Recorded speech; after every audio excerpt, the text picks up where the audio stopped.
Frédéric Dion, bonjour. On ne parle que de lui, pas de vous, mais de Trump. C'est évidemment l'affaire Trump qui occupe vos journaux. Mais qui donc est la taupe, l'informateur anonyme qui décrit dans le New York Times le chaos de la Maison-Blanche avec un président n'ayant que les capacités d'un élève de 6e et qu'il faut constamment contenir, je cite, oui. Voyez à l'image à gauche le fameux édito du New York Times. Libération compare cette affaire à la guerre de sécession, une chasse aux sorcières selon les Échos, des révélations accablantes pour l'humanité. La question principale, c'est peut-être aussi de savoir quel est le but du fameux informateur anonyme. Selon Libé, peut-être veut-il faire disjoncter Donald Trump, puisqu'il est sans cesse au bord du gouffre, autant l'y faire tomber carrément. Connaissant le caractère du président américain, plutôt que de mépriser ses critiques, puisqu'après tout, il a été légalement élu, il pourrait, eh bien, il se peut en effet qu'il pète complètement les plombs, estime Libé, mais évidemment, rien n'est sûr.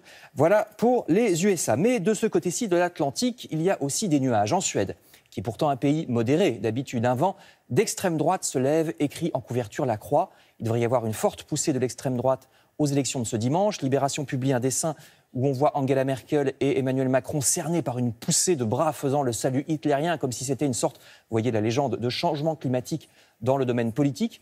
Vous savez qu'Emmanuel Macron se veut le champion européen de la démocratie, ce qui serait un calcul politique à en croire l'humanité.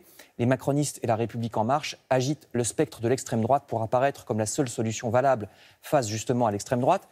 En visite hier au Luxembourg, écrit pour sa part Le Figaro, le président Macron a voulu miser sur l'Europe pour se relancer.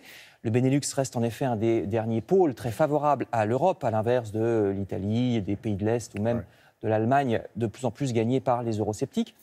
Emmanuel Macron a rappelé que l'Europe, malgré tout ce qu'on lui reproche, est quand même une zone de paix exceptionnelle depuis plus de 70 ans. Alors il n'empêche que ça va plutôt mal pour le président de la République en ce moment. Voyez Le Figaro ou bien cette courbe des Échos.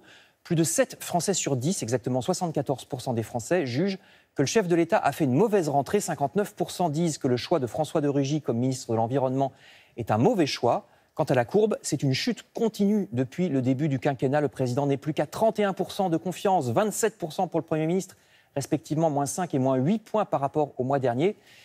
Il faut dire que de nombreux Français ont des raisons de ne pas être contents. Libération présente par exemple un reportage sur les autobus Macron, reportage édifiant sur ce service lancé par le président quand il était ministre.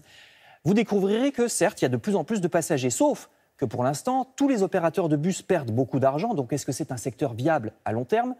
Les conditions de travail des chauffeurs sont très mauvaises, avec des dépressions et, je cite, des pétages de câbles pour certains.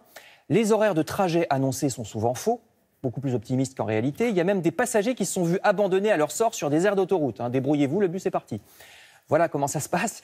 La Croix ou l'Humanité critique pour leur part la situation dans les hôpitaux. Dans la Sarthe, il n'y a plus assez de médecins pour pratiquer des interruptions volontaires de grossesse.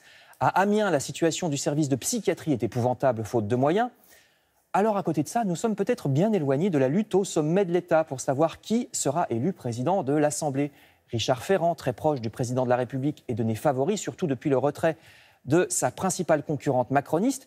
Alors, ce qui est très drôle, c'est qu'elle en disait du mal le matin de Richard Ferrand, mais finalement, elle s'est retirée en sa faveur l'après-midi. Peut-être, entre-temps, a-t-elle reçu un coup de fil.